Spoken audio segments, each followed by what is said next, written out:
I'm about to go get in the shower. I've delayed it as long as I can today and I'm ready, but not before so I've taken the last several hours trying to deconstruct a project because I have new supplies on the way and I'm hoping that once they get here I can hit the ground running. But what it meant was spending the last several hours taking apart a glove because I realized I don't have the pattern. I don't have a pattern. Let's hope that I can sew this back together. I can actually reconstruct this glove. I was able to successfully, let me show you an example. Before I decided that I needed to order my own materials to make them on this one. So it used to be that had this as the edge, right? And on this one you can tell I removed it. So I was able to successfully put a new edging on.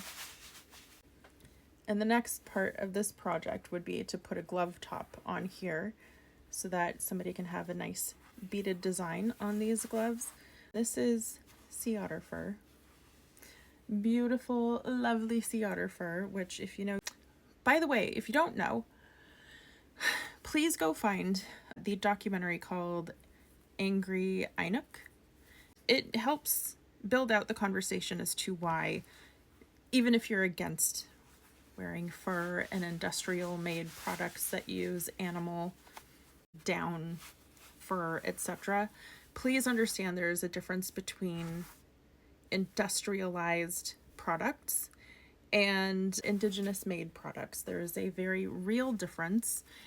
When you support indigenous artists like myself, you are actually supporting indigenous people in their lives, because what Angry Inuk essentially underscores is that the whole movement, the whole march against fur and fur products negatively harmed and impacted indigenous people and communities, because Angry Inuk is about people from northern Canada specifically. Their entire lives often are built off of the ability to make money from their arts. And when the US and whoever decided to follow PETA decided like fur's bad across the board, what they didn't realize is that they were actually taking the living away from indigenous people who actually eat and consume the animals that they get their products from. This one, not so much, the sea otter. But here's the good news. That's what I was trying to get to in terms of sea otter fur. Where I'm from, actually, funny thing that I have this photo here. This area right outside of Juneau is not known to have a sea otter population. And what I was trying to get to is that even though we don't eat the sea otter, it's possible, it's just not preferred kind of a deal. The sea otter population in Southeast Alaska is not endangered. There are areas where sea otter are endangered, most specifically California and other areas outside of Southeast Alaska, but Southeast Alaska specifically, we are overpopulated. We are inundated with sea otter, and this photo is an area where there shouldn't be sea otter, but now sea otter are showing up here. And the thing is that up here, this is a baby shell of a cockle that I collected when I was last out, and I was thinking I was going to do some sort of project with it. It's actually just been sitting on my table as a decoration, so it's kind of convenient that I have it sitting here. But these cockles have a little meat in them, and they're like a meatier version of a clam, but they're really good. They're almost better than a clam.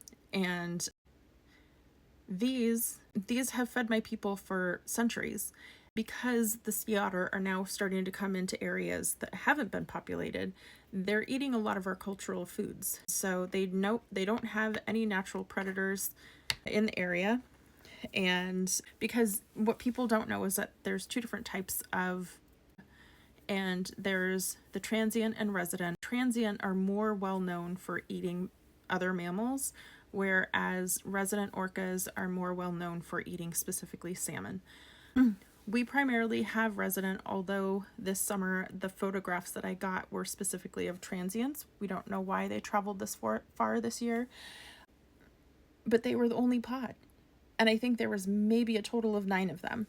So 9 orcas, and we don't know them to eat sea otter.